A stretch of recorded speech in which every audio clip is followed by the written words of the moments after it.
باقی یہ باتیں کرتے تھے کہ آپ اسٹیپ ڈاؤن لے لیں, اس پیچھے ہٹ جائیں, یہ وہ, تو ہر ایک کا اپنا ایک موقف ہوتا ہے. وہ اپنے طریقے سے بات کرتے تھے, ہم اپنے طریقے سے بات کرتے ہیں. ایسی کیا وجہ ہوئی کہ 2 دفعہ آپ لوگوں سے تحریری معاہدہ کرنے کے باوجود حکومت جو ہے وہ پھر گئی؟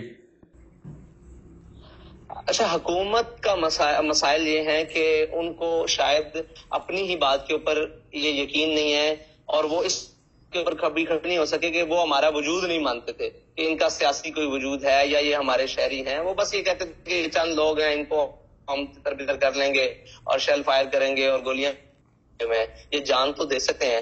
وہ جو مشن. جی جی, اچھا, تو یہ بیچ میں آپ کی بات کٹ گئی تھی کیونکہ انٹرنیٹ کا کنیکشن ویک ہے.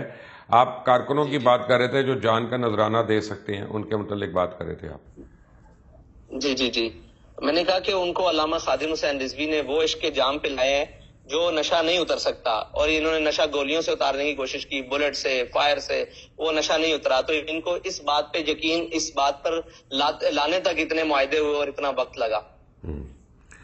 اچھا, تو اب کل آپ کی یعنی علامہ خادم حسین رضوی صاحب کی عرس کی تقریبات بھی شروع ہو رہی ہیں, تو یہ تو جو مجھے پتا ہے جو کراؤڈ اکٹھا ہونا ہے اس سے تو آپ نے پھر لوگوں کو خوفزدہ کر دینا ہے. جی بالکل, یہ مقصد نہیں ہے کہ ہم اس کراؤڈ سے لوگوں کو ڈرائیں یا یہ مقصد ہو کہ ہم اس سے اپنی پاور شو کریں. یہ ہمارا ایک روحانی سلسلہ ہے اور ہمارا ایک ایونٹ ہے, اور ہم اس کو بڑے زبان سے اور جناب ایک تربیتی لحاظ سے اور روحانی لحاظ سے اور ایک آگے کے لائے عمل کے لحاظ سے ہم اس کو منائیں گے, اور لوگوں کو اس بات سے پریشان نہیں ہونا چاہیے. یہ جو ان کی وفائے رسول ہے نا ہمارے قائد کی, لوگ اس وجہ سے ان کے پاس جمع ہوتے ہیں اور ان کی باتیں سننے کے لیے اور ان کے پر فاتح کرنے کے لیے آتے ہیں. تو لوگوں کو ان باتوں سے پریشان نہیں ہونا چاہیے. اچھا جی, اب حکومت فرانس میں تو بڑی تبدیلیاں ہو چکی ہیں. اگر ان کی ایمبیسی کی طرف سے یا کسی کی طرف سے کوئی معافی آ جائے صرف, تو کیا آپ لوگ اس پہ اتفاق کر لیں گے؟ تو معافی ملتی ہے یا نہیں, بحیثیت ریاست ان کو اتنی ذمہ داری کا کم ضرور احساس ہونا چاہیے کہ جو ہم کر رہے ہیں اس سے لاکھوں جی جی جی جی اس سے لاکھوں دل مجروح ہوتے ہیں, اور جو مسلمان ہے وہ کائنات کی ہر چیز برداشت کر سکتا ہے, اپنے نبی کی عزت اور کوئی حرف برداشت نہیں کر سکتا.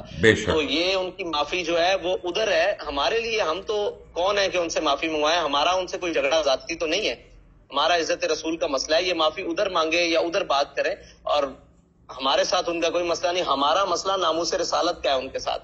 وہ جب تک اس سے توبہ نہیں کرتے ہمارا ان سے کوئی تعلق نہیں ہے, نہ ہم ان کی بات سننے کے لیے تیار ہیں. رائٹ. علامہ صاحب ایک دفعہ پھر آپ کو بہت بہت مبارک ہو. مجھے پتا ہے آپ کی شورا کے اراکین آپ کے ارد گرد کھڑے ہیں, آپ کی میٹنگ شروع ہونے والی ہے, آپ نے ہمارے لیے وقت نکالا, آپ کی محبت ہے, شفقت ہے, بہت مہربانی. مبشر صاحب آپ کا بھی بہت شکریہ, آپ نے بڑے کروشل ٹائم میں ایک بہت ہارڈ سٹینڈ لیا. اللہ تعالیٰ آپ کو دونوں جانوں کی نعمتوں سے مالا مال کرے. آمین. شکریہ. اللہ حافظ. اور اقصیٰ کی آواز کو اسی طرح پہنچانے کی توفیق دے. آمین آمین ثم آمین.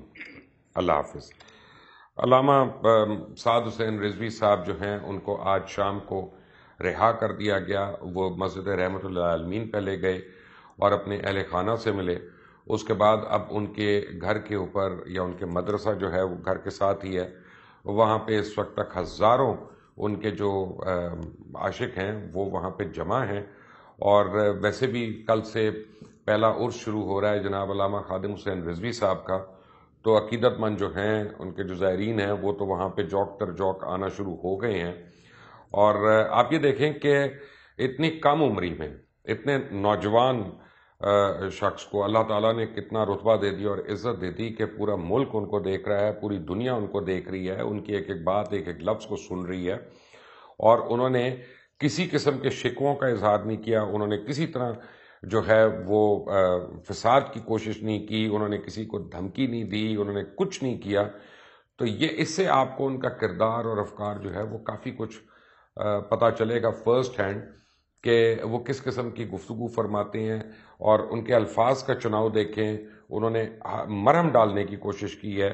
ہمیں پتہ چلا ان کے ساتھ جیل پہ ان کے اوپر تشدد کیا پولیس والوں نے, انہوں نے ان کو بھی درگزر فرمایا اور اس کا بھی ذکر ایسے کیا جیسے کوئی ماضی بعید کی بات کر رہا ہوتا ہے. اللہ تعالیٰ پتہ نہیں کس کو کس کام کے لیے چن لے. بہرحال ہم تو دعا کو ہیں کہ جو بھی ہو اس ملک کے لیے، اس ملک کے رہنے والوں کے لیے اور ہر مسلمان کے لیے پوری دنیا میں امن ہو، عافیت ہو. انٹل دی نیکسٹ ٹائم، اللہ حافظ.